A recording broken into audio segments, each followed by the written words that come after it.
Tes satu.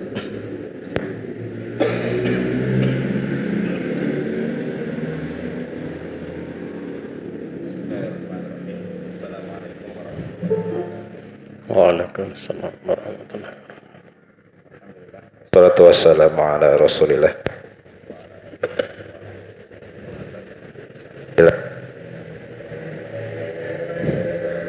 Kamu yang semua salah.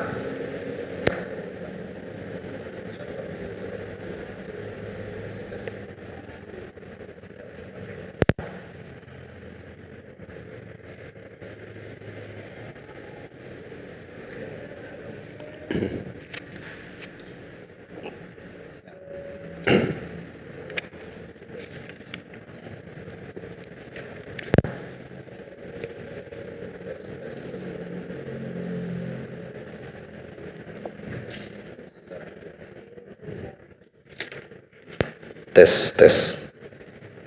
Ya, bismillahirrahmanirrahim. Assalamualaikum warahmatullahi wabarakatuh. Alhamdulillah wassalatu wassalamu ala Rasulillah wa ala alihi wa man walah wa man tabi'ahum bi ihsanin ila yaumil qiyamah, amma ba'du. Para peserta kamusa yang semoga dirahmati Allah Subhanahu wa taala dimanapun berada. Alhamdulillah di sore ini insyaallah akan kita lanjutkan kembali kajian pendidikan anak yang disarikan dari kitab Al-Jami' fi Ahkam wa Adabis Sibyan yang bersih mengenai kumpulan adab-adab, hukum-hukum dan adab dalam didik anak, yang akan disampaikan oleh guru kita Al-Ustadz Abu Idris Enggar Suprantoro hafizahullah ta'ala. Dan alhamdulillah telah hadir bersama kita di sini Ustadz Abu Idris Enggar Suprantoro hafizahullah ta'ala. Untuk itu kepada beliau kami persilahkan. Tafadhal ya Ustadz. Bismillahirrahmanirrahim. Assalamualaikum warahmatullahi wabarakatuh. Innal hamdalillah nahmaduhu wa nasta'inuhu wa nastaghfiruh wa na'udzu billahi min shururi anfusina wa min sayyiati a'malina. May yahdihillahu fala mudilla lahu wa may yudlil fala hadiya lahu. Asyhadu an la ilaha illallah wahdahu la syarika lahu iqraran bihi wa tauhidah. Wa asyhadu anna Muhammadan abduhu wa rasuluh sallallahu alaihi wa ala alihi wa sahbihi wa man walah wa man tabi'ahum bi ihsan ila yaumil qiyamah wa sallama tasliman mazida. Amma ba'd. Peserta kamusa yang dirahmati Allah Subhanahu wa taala, di sore ini kita akan melanjutkan pembahasan dari kitab Al-Jami' fi Ahkam wa Adabis Sibyan, dan kita masih membahas seputar bab yang pertama pada pasal, insya Allah untuk sore ini pasal yang terakhir, yaitu pasal yang Thamin Asyara, yang 18, yaitu tentang masru'iyatul walimah idza hadaqas sabi fil kutabi au hafidhal qur'ana, yaitu disyariatkannya untuk mengadakan pesta tatkala seorang anak sudah lulus, terampil, cakap, mahir fil kutab, di sekolah tingkatan dasar, atau tatkala dia sudah selesai menghafal Al-Quran. Dari lafaz disyariatkannya itu menunjukkan bahwa perkara ini perkara yang masyhur ya. Dan kalau kita lihat ya, penyebutan disyariatkan di situ kadang timbul pertanyaan, ma huwa dalil ala dzalik, dalilnya itu mana gitu ya. Karena kalau kita dapati di dalam riwayat, para sahabat begitu lulus atau begitu belajar sama Nabi itu tidak ada kemudian walimah, tetapi pada beberapa penunjukan nas pada waktu turun ayat al-yauma akmaltu lakum dinakum wa atmamtu alaikum nikmati wa raditu lakumul islam madina, Kemudian Nabi alaihi salatu wassalam di dalam hajatul wada, di dalam haji wada, beliau meminta kesaksian para sahabat apakah ajaran semua sudah disampaikan. Maka para sahabat mempersaksikan kalau seluruh ajaran itu sudah disampaikan. Di situ para sahabat bergembira, mereka bergembira, sehingga dari sisi penunjukan kegembiraan itu ada gitu loh. Ya, ini yang pertama, secara nas penunjukannya di situ. Bukankah Nabi menyampaikan seluruh ajaran, kemudian para sahabat mendapatkan pelajaran, itu menunjukkan bahwa mereka di dalam tahapan belajar sudah sampai pada tahap yang patut untuk disyukuri itu, atau tahap selesai, ya, tahap selesai. Kalau dalam bahasa kita kelulusan gitu, ya, walaupun hakikat kelulusan itu kalau sudah mati itu, sudah mati istiqomah di atas al-haq, di atas kalimat tauhid. Ini penunjukan nas tersebut. Kemudian yang kedua, kita tahu bahwa di dalam qawaid, ya, dalam kaidah fikih itu ada istilah al-adatu muhakkamah, bahwa adat kebiasaan itu bisa menjadi sumber berlakunya hukum. Jadi sumber berlakunya hukum, ya, sehingga setiap perkara, ya, kullu ma'ata walam yuhadda bisyar'i kal hirzi fabil urfi uhdud. Sehingga di dalam kaidah disebutkan setiap perkara yang datang, setiap perkara yang datang yang tidak dibatasi, ya, perkara itu dengan batasan syariat, seperti penjagaan harta, kalhirji, fabil urfi uhdud, maka dengan uruf kebiasaan batasilah. Artinya syariat kita itu memberikan ruang bagi perkara yang sifatnya urfiyah, sifatnya urfiyah. Makanya ada istilah al-adatu muhakkamah. Juga ada tadi syair yang dikatakan kullu ma'ata walam yuhadda bisyar'i kal hirzi wabil urfi uhdud, ya. Jadi dalam syair sampai disebutkan seperti itu, ya. Nah, sehingga dari situ kita sering mendengar kata apa? Ta'muruna bil ma'ruf wa tanhauna 'anil munkar. Kalian itu memerintahkan perkara yang ma'ruf dan kalian melarang dari perkara yang mungkar. Nah, ma'ruf itu diambil dari kata urf, urfan. Ya.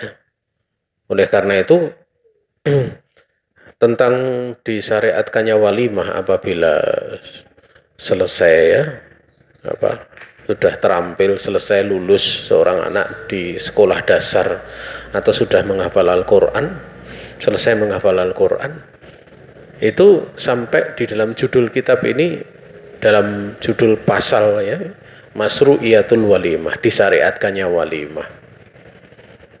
Dalil-dalilnya tadi yang telah disebutkan, ya, dalil-dalilnya tadi disebutkan. Ya, kadang kalau ada orang bertanya mana dalilnya, enggak ada dalilnya dari Al-Quran dan Sunnah. Dalil itu bisa dua macam, ya, bisa secara lafadz, bisa pula secara penunjukan makna yang ditunjukkan. Oleh karena itu dalil-dalil yang secara penunjukan makna ini yang kebanyakan orang kadang nggak bisa paham. Ya. Beliau di dalam kitab ini mengatakan idza haddaqa sobi ay asbaha mahirun fi ta'allumil Qur'an wal kitaba wa hafidhul Qur'an. Sanna'u lahu walimatan syukran lillahi ta'ala ala taufiqihi lihadas sobi wa samauha walimatal hidaqah Wahia min walaimil masyurah al-masru'ah. Beliau katakan al-masru'ah. Apabila seorang anak itu telah lulus terampil, ya, maknanya apabila anak tersebut sudah menjadi anak yang mahir di dalam pelajaran Al-Quran, pelajaran qiraah bacaan, juga di dalam tulisan, ya, dia sudah mahir dalam tulisan, menulis, ya, artinya sudah mahir dalam baca tulis, juga sudah selesai menghafal Al-Quran, maka mereka, ya maksudnya adalah lembaga, orang tua dan yang semisalnya, mereka ini membuat untuk anak tersebut walimah, pesta. Ya, pesta itu dilakukan untuk apa? Sebagai tanda syukron lillah, sebagai tanda bersyukur kepada Allah Ta'ala, ya, dikarenakan Allah Subhanahu wa Ta'ala telah memberikan taufik kepada anak ini. Mereka biasa menamakan pesta ini sebagai walimah hidaqah, pesta kelulusan, ya, pesta kelulusan. Dan ini termasuk dari jenis pesta yang, ya, masyhur lagi disyariatkan, ya. Jamaah yang dirahmati Allah Subhanahu wa Ta'ala, kalau yang sering kita ketahui pesta itu kan pesta pernikahan, kan gitu, pesta pernikahan walimah, kemudian akikoh, gitu, ya. Adapun khitan itu ada silang pendapat di kalangan para ulama. Sebagian memakruhkan, ya, sebagian tidak menyukai, tapi sebagian ulama itu melaksanakan, menganggap ini sebagai walimah, dan di negeri kita yang masyhur dijadikan sebagai walimah, ya. Termasuk pula kalau ada anak belajar di masyarakat kita itu selesai belajar Al-Quran, itu biasanya ada pesta. Tapi sayang, ya, biasanya pestanya itu lulus Iqra 6, bisa baca Quran, kemudian ada pesta. Padahal enggak. Kalau yang asli dulu di orang tua kita itu, kalau sudah seorang dia membaca Al-Quran dari awal sampai akhir di hadapan seorang guru, itu baru ada pesta, ya, baru ada pesta. Makanya kalau kita lihat, jarang dari anak-anak kita itu di generasi kita, atau bahkan mungkin kita sendiri, itu yang belajar membaca Al-Quran selesai dari surat Al-Fatihah sampai surat An-Nas di hadapan seorang guru itu sangat jarang didapati, sangat jarang. Padahal seperti itu, membaca di hadapan seorang guru itu merupakan sunnah Rasulullah SAW. Para sahabat itu belajar membaca Al-Quran 30 juz itu di hadapan Rasulullah SAW, di hadapan seorang guru. Rasulullah SAW, beliau menerima wahyu, beliau membaca Al-Quran di hadapan Jibril itu 30 juz juga. Nah, ini kebiasaan ya sudah banyak hilang di masyarakat kita, ya. Tapi tentunya di situ gurunya itu juga pernah belajar 30 juz, sehingga dia punya sanad di dalam mengajar. Ya, bukan sekedar dia ngajar. Repotnya kalau sekarang itu mau nyari guru yang seperti itu susahnya luar biasa. Ya, susahnya luar biasa. Bahkan dulu waktu kami berada di pondok pesantren pun, ya, kita tanya beberapa guru tahfidz itu kan belum hafal Quran, dan memang dia belum pernah membaca Quran selesai dari surat Al-Fatihah sampai An-Nas. Nah, ini agak aneh gitu. Makanya pemerintah kita ini melalui Kemenak ada program yang bagus gitu. Ya, ada program yang bagus di mana beberapa SD atau sekolah Islam yang menganjurkan untuk ada program tahfidznya itu sekarang tidak boleh ya ada teguran dari pihak pemerintah ya, bahwa yang ngetes Al-Quran dia harus seorang hafidhoh, seorang hafid dan hafidhoh ya, karena hafid dan hafidhoh itu dia bisa diketahui kalau dia pernah selesai gitu loh, pernah selesai hafalan 30 juz, mesti di hadapan seorang guru, nggak ngapal sendirian gitu loh ya.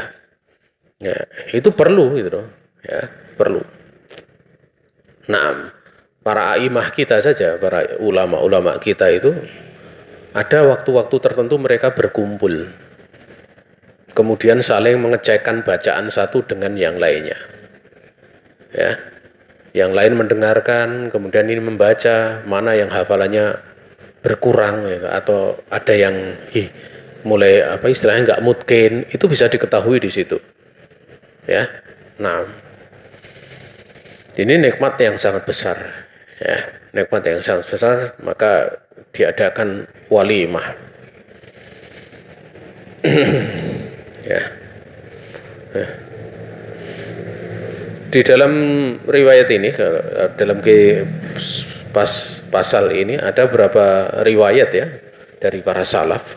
Qala Yunus rahimahullah ta'ala, hadaqa ibnun li Abdillah ibnil Hasan ibni Abil Hasan, faqala Abdullah inna fulanan qad hadaqa, faqala al-Hasan kana al-gulamu idha hadaqa qabla al-yawm naharu jazuran ya, naharu jazuran wa sanna'u ta'aman linasi.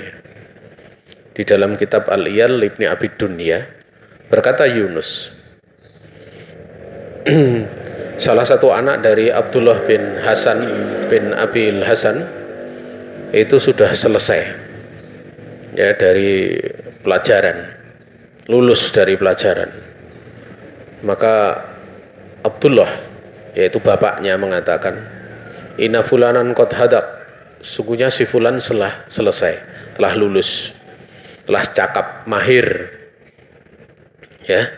Maka Hasan pun berkata, kanal gulam ya, kebiasaannya apabila ada seorang anak yang telah lulus ya, maka qoblal yaum, sehari sebelum lulus, sehari sebelum kelulusan itu mereka menyembelih seekor kambing ya, kemudian mereka akan membuat dari kambing tersebut ya, dimasak sebagai makanan ya untuk manusia ya.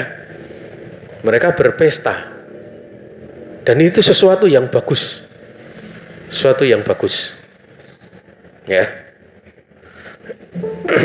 Namun sesuatu uruf yang bagus seperti ini belum bisa dibiasakan di tempat kita, itu agak susah ya. Di pondok saja kadang orang hafal Qurannya biasa, hafal Quran biasa gitu, tidak kemudian pondok ngadakan acara gitu, susah gitu ya.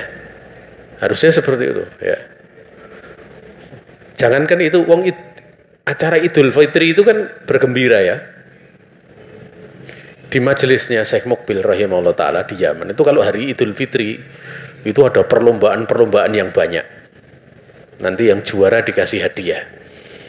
Dulu ada beberapa pondok pesantren di tempat kita itu, kalau hari Idul Fitri itu banyak sekali lomba-lomba, yang terkadang sampai lomba itu ya ada bunyi-bunyian seperti di walimah itu. Walimah kan ada bunyi-bunyian, ada nyanyiannya itu, dan itu tidak ada masalah seperti itu di hari raya itu ya.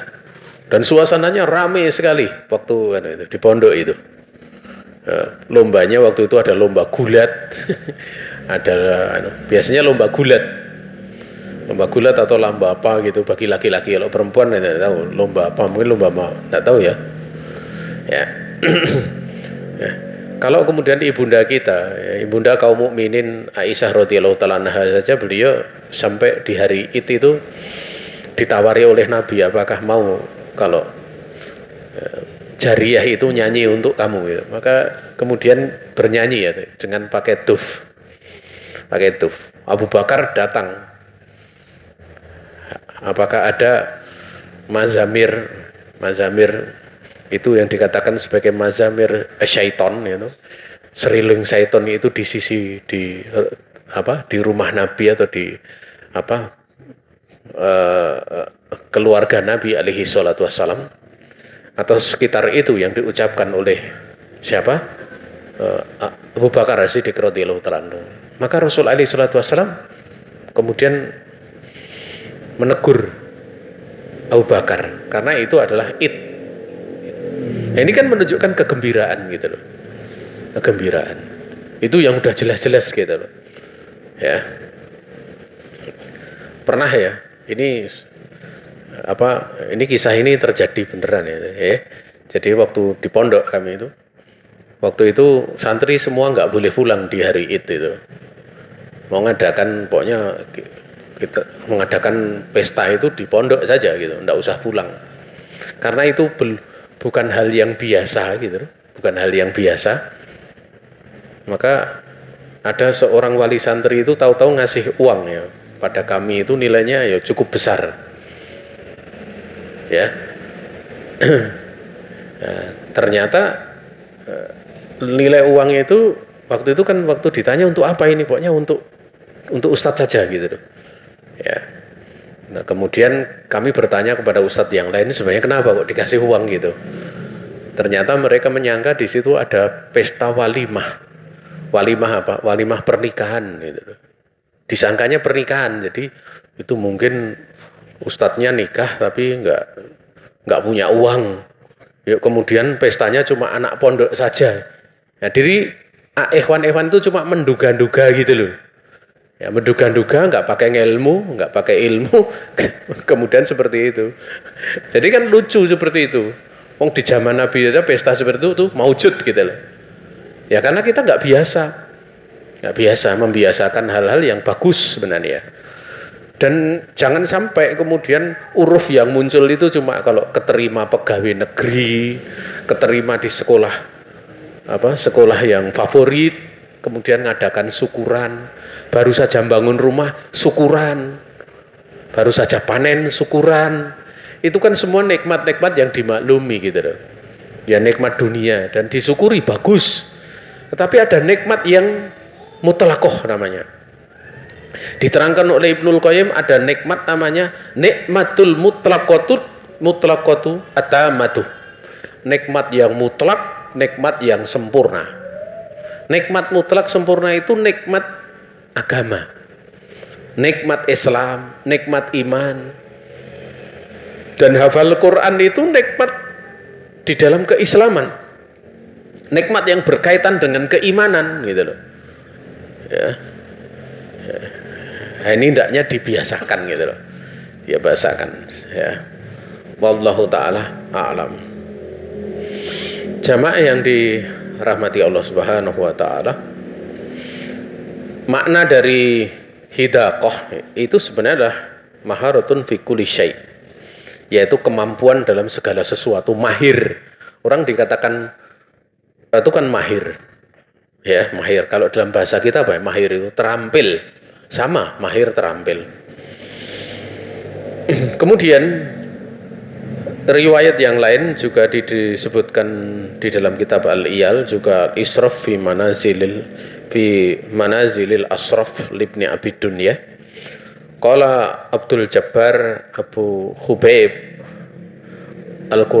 Al-Karabisi, kana ma'ana ibnun li Ayub As-Sijistani fil kutab fahadaqa as-sabi fa'ataina manzilahum fawudi alahu mimbar fakhataba alaihi wa nahabu alaina al-jawz wa Ayyubu qa'imun alal bab yaqulu lana udkhulu wa huwa khasun lana.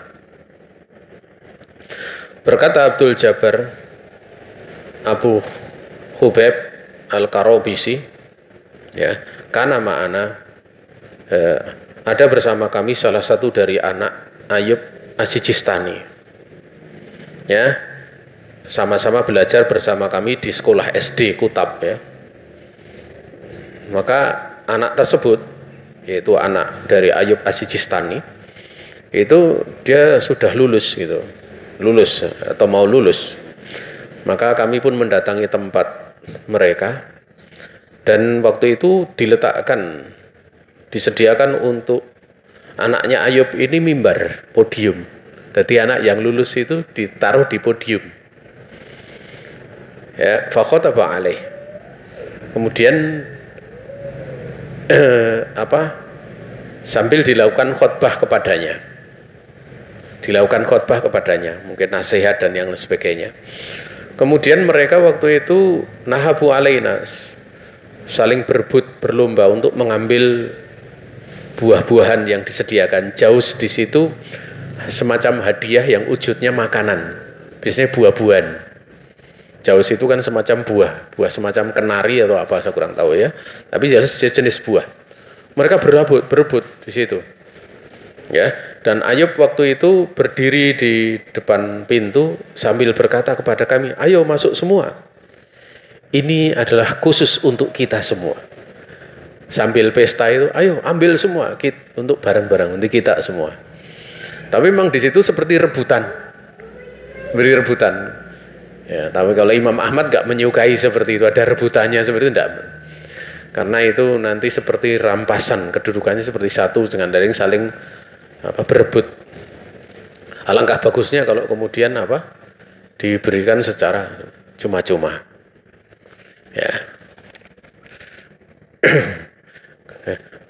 Kalau dulu waktu kami di pondok ya, di pondok itu akhir Ramadan itu kan ada beberapa pelajaran selesai ya, dares daurah. Selesai dares itu guru-guru kami itu ngadakan pesta. Pestanya Masya Allah banyak. Jadi pesta yang diundang ikhwan di luar pondok juga diundang. Acaranya apa? Pokoknya acaranya kita seperti walimah. Jadi waktu itu Ustadz di bulan Ramadan mengadakan pelajaran daurah. Daurah demikian pula bersama dengan istilahnya santri-santri. Santri-santrinya panitianya sampai belenger gitu. Ya. Itu akhirnya pas hari-hari itu disediakan makanan yang porsinya Masya Allah ya. Porsinya Masya Allah. 1 ayam itu untuk 3 orang. 1 ayam. 1 ayam utuh. Yang gede itu belum nanti minumannya udah nggak terhitung. Mau minum ini, minum itu, ada semua. Ya, ada semua. Ya. Nah, itu bagus seperti itu. Habis selesai daurah, habis pelajaran, ngadakan seperti itu. Wah kata. Ya. Nahab itu sering adalah dikatakan nahab itu adalah al-ghanimah. Yang dimaksud dengan nahab itu nasaru alaihim al-jauz ghanimatan lahum. Jadi mereka menyebarkan buah-buahan itu disebar-sebarkan kayak dilempar-lempar itu ya. Sehingga yang satu nangkap sambil bergembira itu. Jadi kayak apa ya? Kayak dalam bahasa Jawa itu udik-udik kasih hadiah dilempar-lempar gitu. Ini sebagian ulama membolehkan. Tapi sebagian ulama memakruhkan.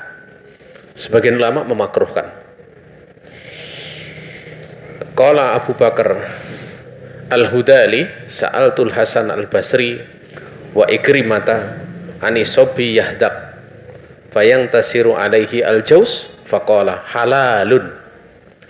Abu Bakar Al-Hudali beliau berkata, aku bertanya kepada Hasan Al-Basri.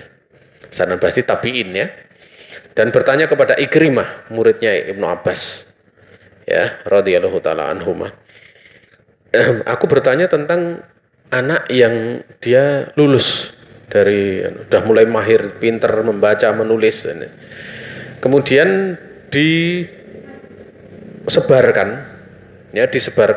untuknya itu buah-buahan. Jadi dilempar-lempar itu.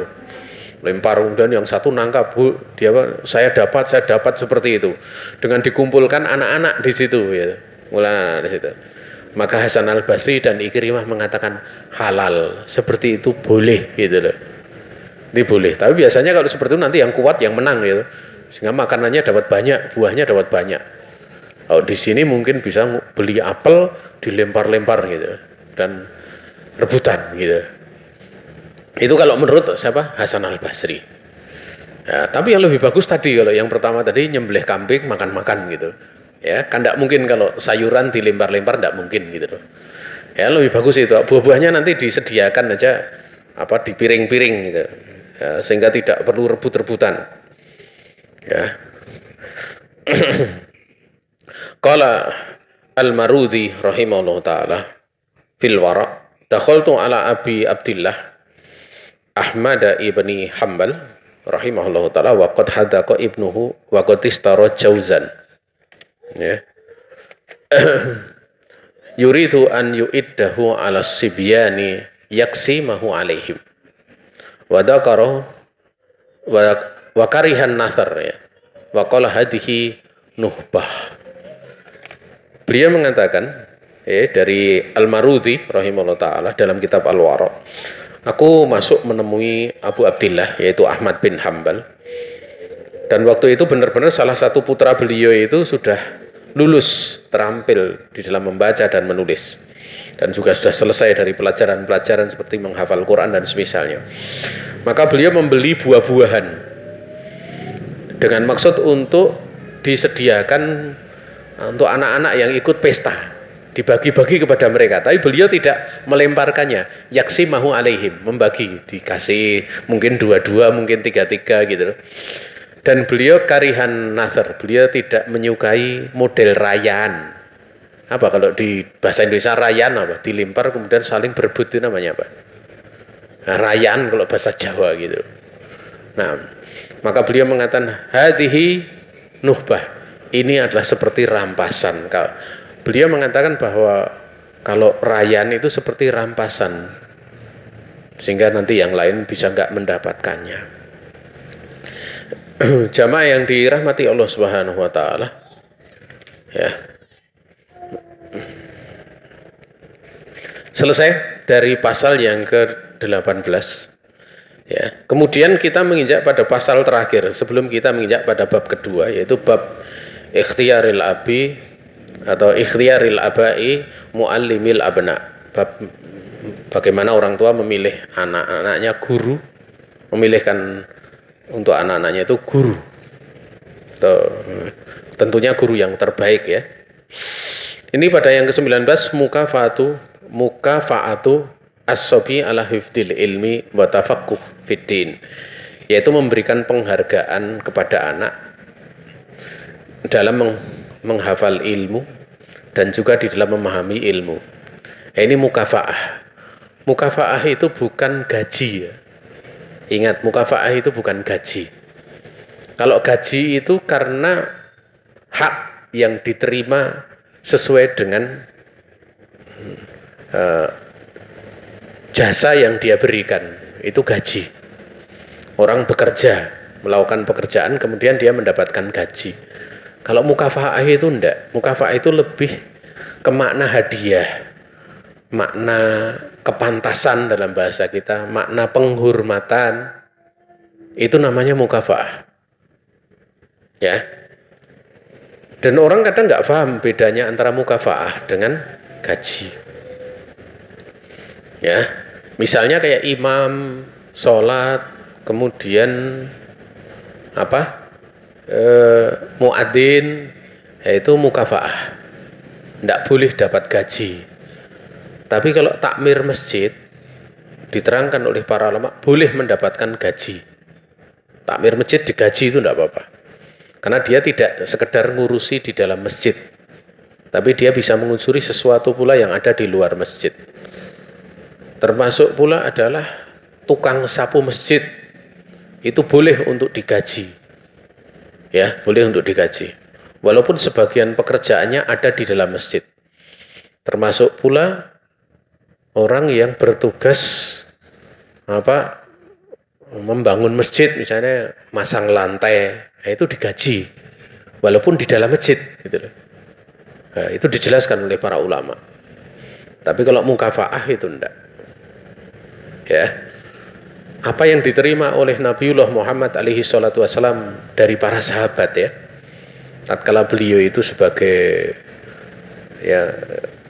beliau mengajar para sahabat, kemudian sering dapat hadiah dari para sahabat. itu masuk bab mukafaah, masuk dari bab hadiah, ya, bukan gaji, karena Nabi nggak menerima gaji. Ya, bahkan mukafaahnya Nabi itu sampai ditentukan oleh Allah, yaitu 1/5 dari harta ghanimah, yaitu 20%. Itu mukafaah beliau. Itu bukan gaji. Ya. Dan kalau gaji itu boleh dituntut, kalau mukafaah enggak boleh. Ya, enggak boleh. Makanya kalau orang enggak dikasih mukafaah ya jangan ngamuk-ngamuk. Dia ngajar enggak dikasih mukafaah ya jangan mosok syarat enggak dikasih gitu. Nah, dia enggak paham apa itu makna mukafaah. Mukafaah. Ya. Ya. Ya. Jamaah yang dirahmati Allah Subhanahu wa taala. Ini termasuk mimma yusajji'u sabi ala talabil ilmi wa jazitu fi himmatihi wa tahsilihi wa hifdhihi. Ya.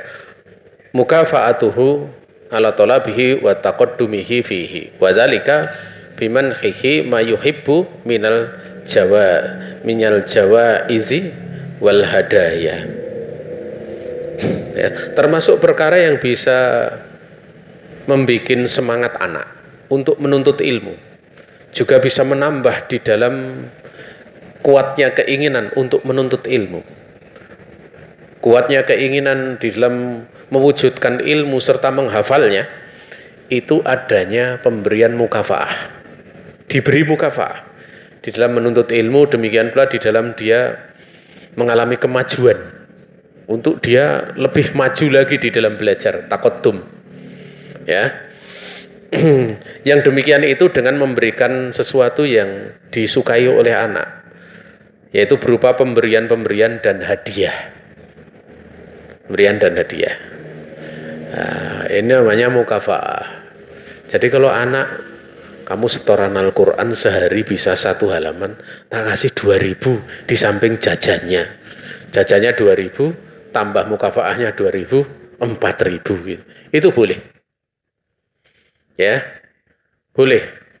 Loh, itu gaji atau bukan? Bukan, itu mukafaah. Di zaman Umar bin Khattab itu pernah beliau ingin mendorong supaya manusia menghafal Al-Quran, membaca Al-Quran, menghafal. Akhirnya masyarakat itu berlomba-lomba untuk menghafal Al-Quran dan membaca Al-Quran. Kemudian dilaporkan oleh petugas. Nanti yang sudah membaca sehari sekian-sekian, itu nanti ada uangnya. Dikasih mukafaah sekian dirham. Itu di zaman Umar bin Khattab jadi khalifah. Namun setelah apa? Setelah kok orang rame-rame malah niatnya cari uang gitu, cari situ, kemudian oleh Umar bin Khattab dihentikan. Ya, ini mukafaah. Ini untuk mendorong ya. Namun ingat, dorongan ini jangan sampai memalingkan niat utama. Niat utamanya ikhlas. Nah, sementara itu hanya sifatnya diikutkan. Seorang niat beribadah kemudian sedikit padanya campur niat dunia yang diikutkan, itu tidak memadoroti ibadahnya. Diterangkan oleh Syekh Muhammad bin Shalih Al-Utsaimin, tidak memadoroti ibadahnya, tidak membahayakan ibadahnya. Ya, tidak membahayakan ibadahnya. Maka bagus seperti itu. Ya, bagus seperti itu. Ya. Ada yang pernah kami dapati itu, ya, orang tua itu kalau anaknya hafal 1 juz, nggak hafal Quran itu, hafal 1 juz itu dikasih 1 juta gitu anaknya itu. Wah, masya Allah. Nah, itu tentu penghasilannya gede gitu. Penghasilannya 500.000 ya repot itu. Nanti repot urusannya pokoknya ya. Ya semampunya saja gitu. Kasih dibelikan bakpao saja itu udah seneng kok anak-anak. Nah, belikan es krim senengnya luar biasa. Ya. Ya. Itu untuk membuat semangat. Gitu. Jadi itu tidak cuma anak itu bahasa Jawanya diunyo-unyo, kowe kudu ngene, kamu harus begini. Enggak seperti itu gitu loh. tapi ada yang menjadikan mereka itu senang, gembira, ya, sehingga tambah semangat untuk untuk menghafal. Ya. Makanya di dalam pelajaran-pelajaran seperti ini ya, yang ada masalahnya itu sampai boleh untuk mengadakan tasabuk. Tasabuk itu musabakoh, lomba. Walaupun bayar lombanya, nanti hadiahnya dari bayaran itu pun boleh, kan seolah-olah kayak judi ya. Nah, itu diterangkan oleh Syekh Abdurrahman bin Nasir Sa'di di dalam kitab beliau namanya Bahjatu Qulubil Abror wa Qurratu Uyunil Akhyar. Tatkala beliau menjelaskan naha Rasulullah alaihi salatu wasalam an bai'il hasati wa an bai'il gharar. Rasul alaihi salatu wasalam sebagaimana dikatakan Abu Hurairah dalam riwayat Imam Muslim melarang dari jual beli dengan cara melempar kerikil, melempar batu. Pokoknya harganya sekian, kamu dapat tanah sepanjang batu kamu lempar. Itu kan ada unsur apa? Ngoror. Dan itu termasuk jadi jenis maisir, perjudian. Ya. Dan Nabi melarang dari jual beli ngoror. Ngoror itu karena di situ ada mukhatarah wal jahalah. Ada spekulasi dan ada ketidaktahuan. Ketidaktahuan itu ada dua hal. Bisa ketidaktahuan dari sisi harga, bisa ketidaktahuan dari sisi apa? Barangnya, dari sisi barang. Maka beliau menjelaskan tentang perkataan ini. Ya, wadzalika dakhilun fil maisir. Fa inal maisira kama yadkhulu fil mughalabati warihan. Illa rihanu sibakil khail wal ibil wasiham. Ya. Beliau mengatakan yang demikian itu jenis jual beli goror, jual beli dengan melempar batu itu masuk di dalam jenis perjudian. Maka sungguhnya perjudian itu masuk di dalam jenis permainan dan perlombaan. Rihab itu perlombaan jenis pacuan. Jenis pacuan, jenis permainan saling mengalahkan dan jenis pacuan. Beliau mengatakan kecuali adu cepat kuda, pacuan kuda itu dikecualikan. Jadi pacuan kuda itu kalau pesertanya bayar 1 juta, terkumpul 15 juta, pesertanya 15. Nanti yang juara 10 juta, misalnya yang 8 juta, yang kedua 5 juta, yang juara ketiga 2 juta, itu diambilkan dari 1 juta yang dikumpulkan, itu boleh. Itu udah boleh ya. Ini dikecualikan ya. Ya, ila rihanu sibakil khail. Ya. Pacuan kuda, pacuan unta, juga lomba memanah. Termasuk dalam kategori ini diterangkan oleh para ulama adalah lomba hafalan Quran. Lomba hafalan Quran. Ya. Lomba hafalan Quran misalnya ngumpulkan 100.000 nanti yang menang hafalannya paling banyak terkumpul misalnya 2 juta, maka dia yang dapat. Itu tidak mengapa. Tapi biasanya yang banyak terjadi itu dengan sponsor. Jadi yang ikut tidak usah bayar gitu. Kemudian atau bayar tapi untuk snacknya saja. Kemudian dia hadiahnya itu dari sponsor biasanya. Nah, itu akan lebih bagus lagi karena kalau sponsor biasanya lebih banyak hadiahnya dibandingkan peserta. Karena rata-rata yang punya ihtimam dengan hafalan Quran itu jarang yang kaya gitu. Kita katakan tidak, ya bukan, kita tidak mengatakan bahwa orang kaya tidak ada yang hafal Quran, bukan ya. Tapi kebanyakan penghafal Quran itu enggak kaya gitu loh. Kalau toh kaya ya kaya orang tuanya ya. Dan memang orang-orang yang hafal Quran itu bukan disiapkan untuk seperti kebanyakan manusia. Kebanyakan manusia itu kan gaul gitu, anak-anak itu kan nanti udah gede dikit gaul. Penghafal Quran itu enggak seperti itu. Ya, penghafal Quran itu diterangkan oleh para ulama, orang yang menghafal Al-Quran itu dia akan menangis dikala manusia tertawa. Ya. Dia menangis dikala manusia tertawa. Artinya kan di sini menunjukkan memang dia beda. Dia beda. Ya, makanya kalau kemarin dikritik mendengarkan musik kok sampai telinganya ditutup, itu kan banyak yang ngomong ya. Ya karena mereka itu tidak tahu bagaimana cara ngapalkan Al-Quran gitu. Karena yang mengomentari orang-orang yang hafal lagu, hafal musik, hafal lagu, nggak hafal Quran. Mereka nggak tahu betapa beratnya menghafal Al-Quran. Hafal Al-Quran itu ya, diterangkan di sebagian para ulama kita, ada seorang penghafal Al-Quran, itu hanya melihat seorang wanita, itu kemudian tersingkap betisnya sedikit, itu hilang beberapa hafalannya. Bahkan diterangkan itu ada yang mengatakan beberapa juz dari Al-Qur'annya. Ya, itu seperti itu. Nah, musik juga sama. Musik itu kalau dengarkan orang kan hilang nanti bacaan Al-Qur'annya. Ya, orang yang hilang bacaan Al-Qur'annya. Tidak akan bisa berkumpul antara musik dengan Al-Qur'an. Ya, sebagaimana tidak akan bisa berkumpul antara air dengan minyak. Air dengan minyak itu doublak terus ya, minyaknya tetap tempatnya beda, tidak akan bisa bercampur. Kemudian di sini ya, qala Nadr Ibnul Haris sami itu Ibrahim ibna Adham rahimahullahu taala yaqul qala li abi ya bunayya utlubil hadisa wa kullama sami'ta hadisan wa hafidtahu falaka dirhamun. Fatalabtul hadisa ala hadza. Berkata Nadr Ibnul Haris, aku mendengar Ibrahim ya berkata kepadaku bapakku, jadi bapaknya Ibrahim, ya, wahai anakku, anak bunaya, anak kecilku yang ya, maknanya anakku gitu, carilah hadis. Tiap-tiap kamu mendengar hadis dan kamu menghafalnya, kamu saya kasih 1 dirham. Kamu mendapatkan 1 dirham. 1 dirham itu berapa dinilai sekarang ya? Saya nggak tahu ya berapa nilainya 1 dirham itu. Kalau dikonversi ke rupiah berapa? Nanti dicari sendiri gitu.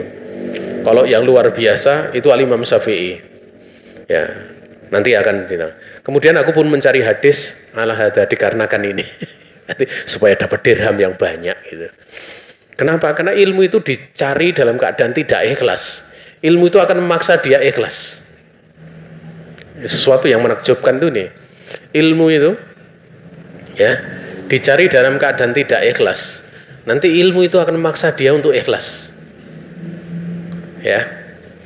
Qala al-Humaidi, ini muridnya Imam Syafi'i, rubama al-Qasyafi'i alayya wa ala ibnihi Utsman al-mas'alata fayaqul ayyukum asoba falahu dinarun. Wah, ini banyak sekali nih. Al-Humaidi beliau mengatakan terkadang Imam Syafi'i menyampaikan kepada saya dan kepada anaknya yaitu Utsman 1 persoalan. Ya. Kemudian beliau berkata, siapa di antara kalian yang bisa tepat menjawab, dia dapat 1 dinar. 1 dinar itu sekitar 4,25 gram emas. 4,25 gram emas ya berarti sekarang ya 4 juta mungkin sekitar 4 jutaan ya, kurang atau ya sekitar 4 juta kurang atau enggak tahu 1 gram berapa. Itu jumlah yang sangat banyak itu.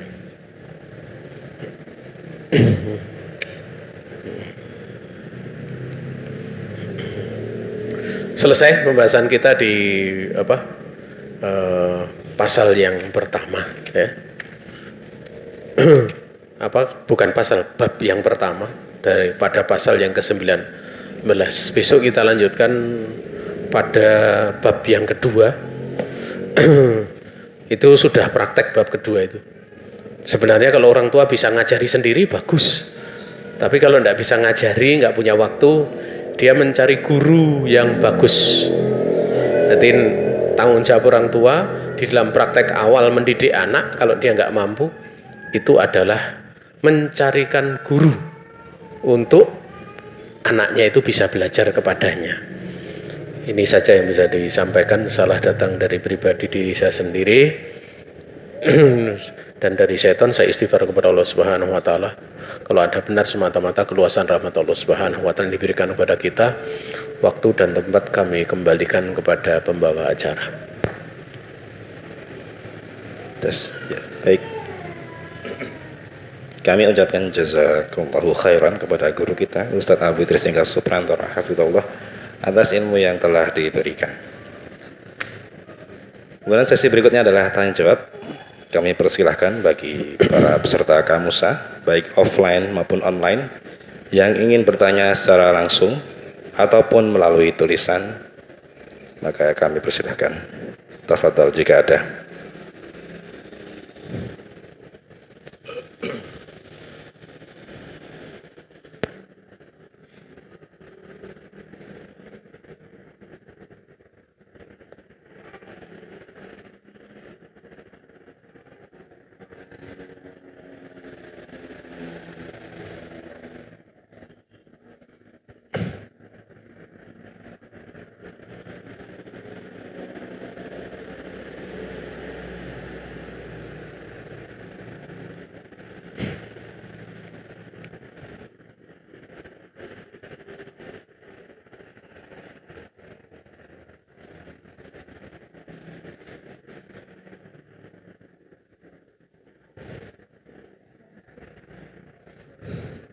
Ada pertanyaan enggak?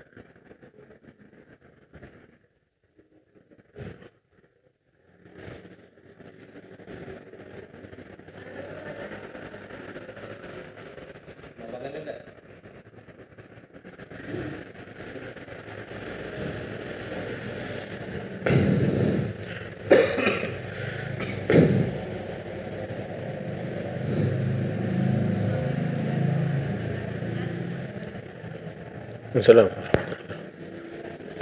Ahwan Ustadz, Ana ingin bertanya tentang pasal 18 tadi tentang dalil yang mengadakan pesta. Ana kurang paham, tolong diulangi lagi Ustadz tentang dalil yang pada saat Rasulullah SAW selesai memberikan semua tentang pelajaran yang telah diberikan untuk para sahabat. Jazakillah khairan Ustadz. Nah, jadi masalah judul bab di situ sampai disebutkan ya bahwa pesta kelulusan itu termasuk bagian dari disyariatkan, sampai dikatakan adalah apa? Disyariatkan. Saya ulangi ya, di dalam judul babnya itu atau di dalam wahiyya min walaimi al-masyurati al-masru'ati. Ini termasuk dari jenis walimah yang masyhur yang disyariatkan. Tentang masalah dalil dalam perkara tersebut itu yang pertama itu masuk dalam keumuman bentuk bersyukur. Karena kita tahu bentuk bersyukur itu ada yang memang dibatasi dan ada yang syukur tersebut pada beberapa perkara tidak ada bentuk pembatasan ya, bentuk pembatasan. Ini yang pertama ya, sehingga kalau misalnya itu tidak dibatasi, segala nikmat yang datang seorang dia bersyukur itu masuk dalam cakupan disyariatkannya bersyukur ya. Boleh seorang dia bersyukur dengan cara ini, cara itu, dengan memberikan makanan, dia mengadakan pesta dan yang lain sebagainya, itu tidak ada masalah. Seperti yang telah dibahas di kalangan para ulama. Bahkan para ulama itu ada menyebut pesta walimah untuk membangun rumah berhasil, selesai bangun rumah itu namanya walimah al-waqirah. Ya, sampai disebut seperti itu. Ya. Dari keumuman dari dalil-dalil tentang bersyukur. Karena di antara bentuk bersyukur itu tatkala seorang dia mendapatkan kenikmatan, itu memang ada penunjukan-penunjukan di dalam nas agar supaya yang lain mendapatkannya. Contoh misalnya ilmu itu tatkala didapat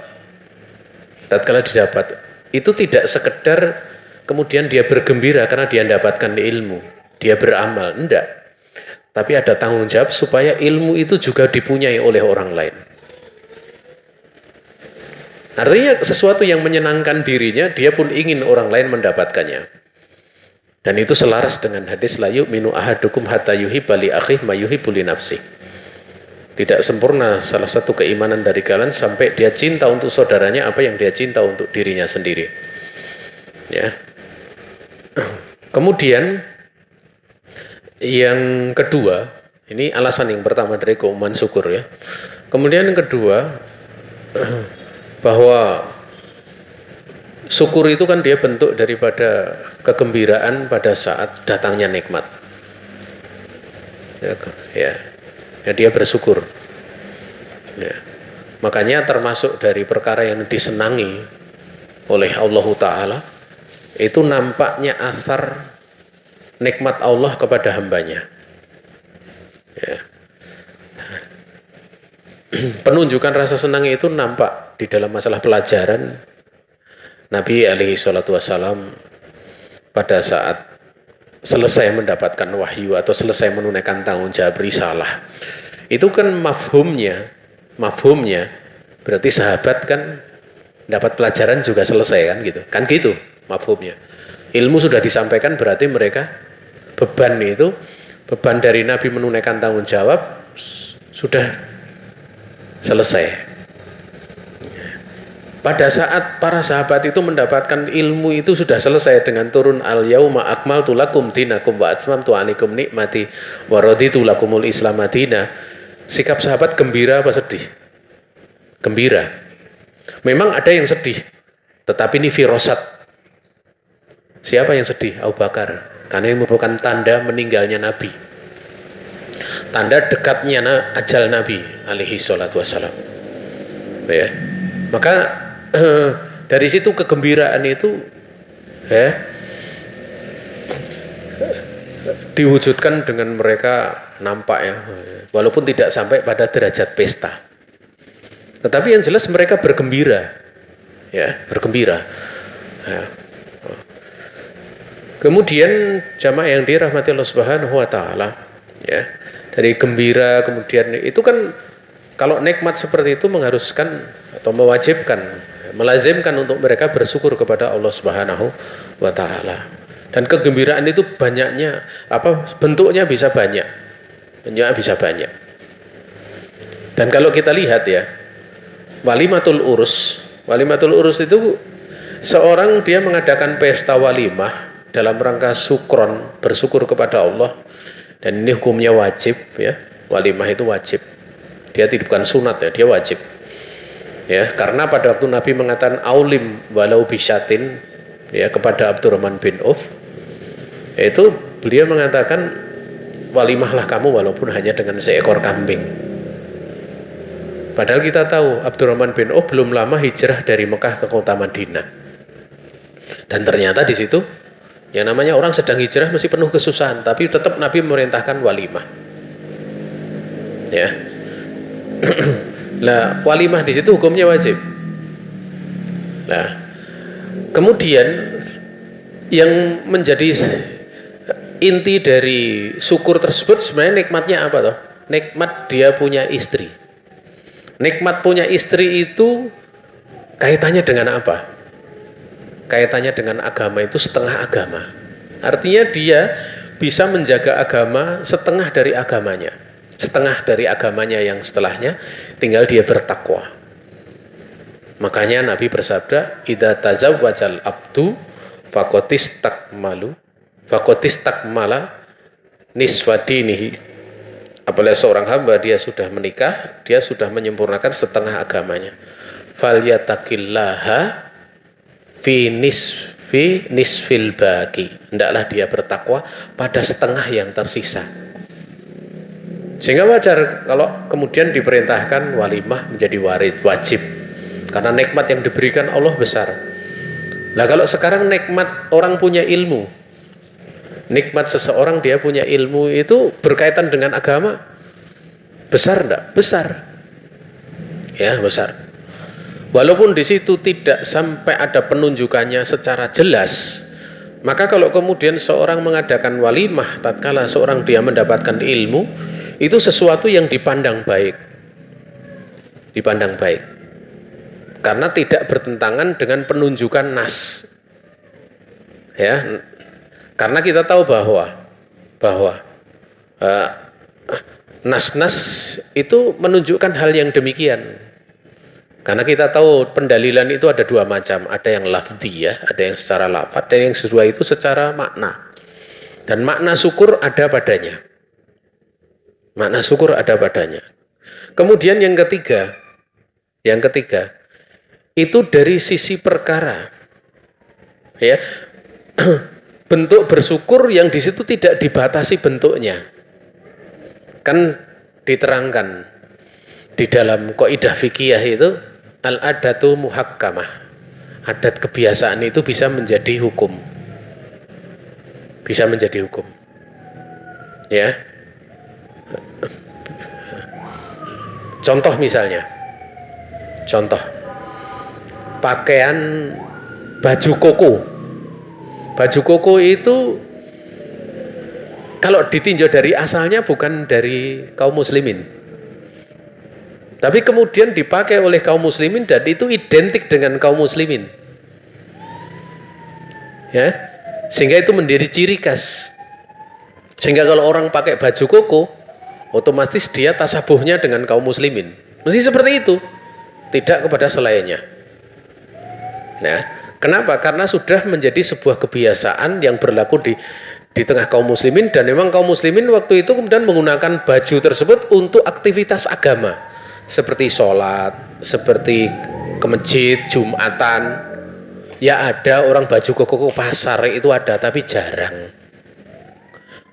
Apalagi kantor, ke kantor-kantor kerja itu kan nggak ada baju koko gitu. Ya. Ke sekolah-sekolah enggak pakai baju koko. Paling sekolah akan memerintahkan muridnya pakai baju koko kalau pas ada bulan Ramadan atau ada acara pengajian suruh pakai peci. Nah itu karena kebiasaan, maka berlaku kemudian menjadi hukum yang dimaklumi. Maka ini masuk dalam ranah al-adatu muhakkamah. Ini kaidah fikih. Juga di dalam kaidah fikih itu ada pembahasan seputar yang termaktub di dalam syair ya, kulu ma'ata ya. Walam yuhadda bisar'i kal hirsi fabil urfi uhdud. Jadi setiap perkara yang datang di dalam syariat ya. Namun tidak di dalam datangnya tersebut tidak ditentukan batasannya. Misalnya ya kamu syukur, kamu kan sekarang sudah lulus, ya bersyukur gitu loh gitu ya. Bersyukur gitu loh. Nah, syukurnya kan caranya syukur kan tidak dibatasi gitu loh. Benar syukur itu dengan taat, bisa dengan seorang lebih rajin ibadah, itu kan syukur. Dengan dia mengucapkan alhamdulillah itu bisa syukur, dengan hati senantiasa memuji Allah, dengan hati senantiasa menjaga bahwa sang pemberi nikmat adalah Allah Subhanahu wa taala. Itu semua adalah bentuk syukur. Ya, tidak datang pembatasannya dalam syariat. Maka fabil urfi uhdud kal hirzi, seperti penjagaan harta. Misalnya penjagaan harta, misalnya kalian nemu uang, itu di situ nemu emas ya, atau nemu kotak emas, tapi ada kotaknya. Ini mesti ada pemiliknya. Berarti itu ada yang punya. Contoh yang lain misalnya ada sepeda disandarkan di halaman rumah. Ya, itu mesti bentuk penjagaan, mau ditaruh di halaman rumah. Kalau ada orang ngambil berarti itu mencuri hukumnya. Bukan mengatakan saya nemu loh. Bukan seperti itu. Tapi beda kalau misalnya sepedanya itu ditaruh di tempat sampah. Kemudian diambil loh, saya nemu. Bener, kalau yang punya protes, oh itu tak jaga di tempat sampah, mesti nggak wajar. Itu namanya uruf. Kalhirzi, seperti penjagaan harta. Penjagaan harta. Coba misalnya kalian lihat uang tergeletak 500 rupiah di halaman orang. 500. Mesti saya nemu, kamu keluar di situ, kalau kamu ambil, kita ambil, kemudian di luar, oh saya nemu uang 500 rupiah. Orang nggak akan protes. Kenapa? Karena 500 rupiah itu mau di halaman, di jalan, nggak ada yang mau ngambil. Tapi kalau misalnya nemu di halaman rumah orang 5 juta, kamu ngambil, dianggap pencuri. Dia harus ini dikembalikan. Inilah yang dikatakan hirs namanya. Hirs, penjagaan. Benteng penjagaan. Itu dikembalikan kepada uruf masing-masing. Dan itu menjadi bagian ketentuan syariat. Menjadi bagian ketentuan syariat. Makanya kalau di tempat kita walimah seperti ini kan belum biasa, gitu. Belum biasa kan? Ya, belum biasa. Tetapi kalau di tempat-tempat negeri muslim itu sampai menjadi adat kebiasaan yang berlaku padanya hukum muhakkamah. Makanya dikatakan termasuk dari walimah yang disyariatkan. Lah kalau kita mau meniru kan bagus tuh. Jeleknya mana gitu loh. Karena kita tidak tahu kalau orang senang adakan walimah pada hal-hal yang enggak manfaat. Berhasil jadi pejabat, ngundang masyarakat, walimah, kan gitu. Berhasil masuk jadi pegawai negeri, seperti itu nilai-nilai dunia.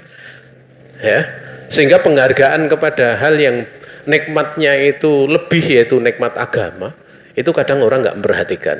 Dari 3 alasan itu yang menunjukkan bahwa memang perkara tersebut itu disyariatkan. Walaupun kalau kita katakan di tempat kita karena belum masyhur ya, kita belum bisa mengatakan demikian. Tetapi ini kalau jadi uruf akan menjadi sesuatu yang bagus. Karena akan memudahkan, memberi semangat juga istilahnya mendorong manusia untuk meniru. Ya, contoh misalnya ada keluarga kalian hafal Quran, kemudian bikin kambing, nyembelih kambing, setelah itu ngundang tetangga-tetangga, kemudian nanti mungkin Pak Dukuh atau Pak RT suruh jadi pengacara, ini dalam rangka tasyakuran karena hafal Quran, kan bagus, orang tertarik gitu loh. Wah kata, ini saja yang bisa disampaikan jawabannya. Wallahu ta'ala alam.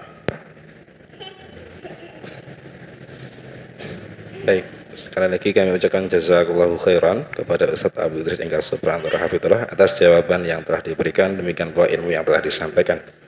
Kita berdoa kepada Allah Subhanahu wa taala supaya memberikan taufik kepada kita agar kita bisa mengamalkan apa yang telah kita pelajari. Dan para peserta kamu sayang, semoga dirahmati Allah Subhanahu wa taala dimanapun berada, dikarenakan waktu pukul 5 lebih. Dan tes kita akhiri taklim pada sore hari ini dengan doa kafaratul majlis. Saya selaku pembawa acara, apabila ada salah-salah kata mohon maaf yang sebesar-besarnya. Subhanakallahumma wa bihamdik asyhadu an la ilaha illa anta astaghfiruka wa atubu ilaik. Wassalamualaikum warahmatullahi wabarakatuh.